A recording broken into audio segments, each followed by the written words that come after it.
சீமைக்கருவேல மரங்களை அகற்ற தமிழக அரசு குழு அமைத்து பல ஆண்டுகளானாலும் அதில் கவனம் செலுத்தவில்லை.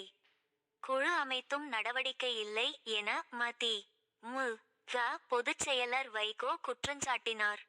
சீமைக்கருவேல மரங்களை அகற்ற வைகோ 2015இல் உயர் நீதிமன்ற மதுரை கிளையில் தாக்கல் செய்த பொதுநல மனுவில் தமிழகத்தில் சீமைக்கருவேல மரங்களை அகற்ற அரசுக்கு உத்தரவிட வேண்டும் என குறிப்பிட்டிருந்தார்.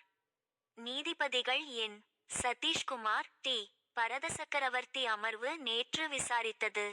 வைகோ ஆஜராகி வாதிட்டதாவது: மெக்சிகோ, தென் அமெரிக்காவிலிருந்து சீமைக்கருவேல மர விதைகளை கொண்டு வந்து 1960இல் தமிழகத்தில் துளாவினர். அப்போது அதன் ஆபத்தை தமிழகம் புரிந்து கொள்ளவில்லை. இந்நீதிமன்றத்தில் வழக்கு தாக்கல் செய்த பின் என் தலைமையில் 9 மாவட்டங்களில் சீமைக்கருவேல மரங்களை அகற்றும் பணி நடந்தது. கேரளாவில் இம்மரங்கள் இல்லை. கிராம, ஊராட்சி, தாலுகா, மாவட்டம், மாநில அளவில் குழு அமைத்து இம்மரங்களை அகற்ற வேண்டும்.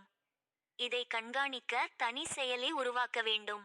இப்பணியில் அரசின் அனைத்து துறைகள் மற்றும் ரயில்வே துறையை ஈடுபடுத்த உத்தரவிட வேண்டும். இவ்வாறு வாதாடினார். வனத்துறை சார்பில் ஆஜரான மூத்த வழக்கறிஞர் வில்சன், இம்மரங்களை அகற்றுவதில் உள்ளாட்சி அமைப்புகள் ஈடுபடுத்தப்படும். பொது நிலங்களில் இம்மரங்களை அகற்றுவதில் சிரமம் இல்லை. தனியார் நிலங்களில் பட்டாதாரர்களிடமிருந்து அனுமதி பெற்ற பிறகே அகற்றும் பணியை மேற்கொள்ள முடியும். மத்திய அரசு மற்றும் தனியாருக்கு சொந்தமான இடங்களில் உள்ள இம்மரங்களை அகற்ற உத்தரவு பிறப்பிக்க வேண்டும். இவ்வாறு அவர் வாதிட்டார். நீதிபதிகள் பின்னர் உத்தரவு பிறப்பிக்கப்படும் என்றனர். விசாரணை முடிந்த பின் வைகோ அளித்த பேட்டி: சீமைக்கருவேல மரங்களை அகற்ற தமிழக அரசு குழு அமைத்து பல ஆண்டுகளானாலும் அதில் கவனம் செலுத்தவில்லை. குழு அமைத்தும் நடவடிக்கை இல்லை. ஒட்டுமொத்த தமிழகத்திற்கும் கேடாக உள்ள இம்மரங்களை அகற்ற தமிழக அரசு செயல் திட்டத்தை செயல்படுத்த வேண்டும்.